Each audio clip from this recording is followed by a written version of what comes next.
Okay, a big weekend at Portland Speedway. The NASCAR Winston Racing Series comes to our fair city. The Winston 200 is a biggie. Ed Whalen joins us live.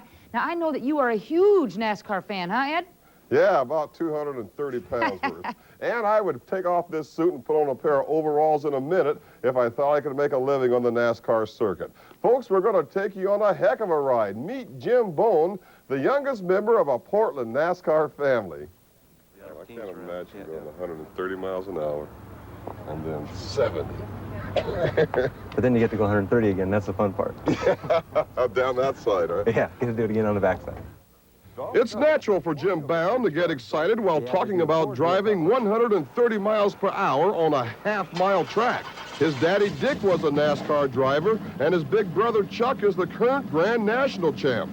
Jim's conversation is laid back, just the opposite of his profession. Now hang on, Jim's about to demonstrate how difficult it is to race on Portland Speedway.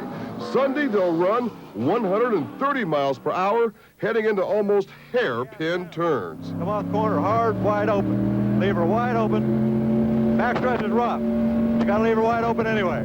Just drive her down into turn 3, just as hard as you can take it. Don't know if you're gonna make it. You gotta get off the brake quick. It's a long radius turn. Get it pointed, right to the infield, wide open, all the way off, up against the wall tight, get a good wide approach.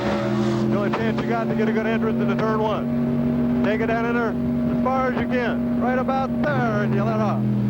Cut the wheel hard, get it pointed straight, wide open off the corner. Sunday Bown drives one of the cars Kyle Petty raced on the big circuit with the likes of Earnhardt and Waltrip. So the 650 horsepower Chevy Lumina is one of the favorites. At 31 years old, Bown hopes to soon break in on the big time. That's why he moved to North Carolina, where he's considered an outsider.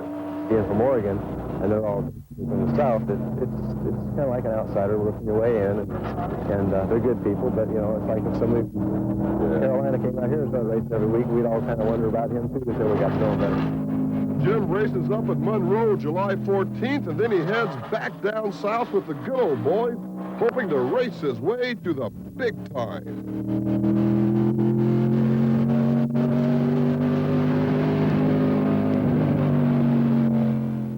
I'd like to thank Jim Larson for shooting those pictures and hanging out the race car at about 120 miles per hour. Jim, Herschel McGriff, and the others qualify tomorrow, and the race is at 2:30 Sunday. It should be bodacious.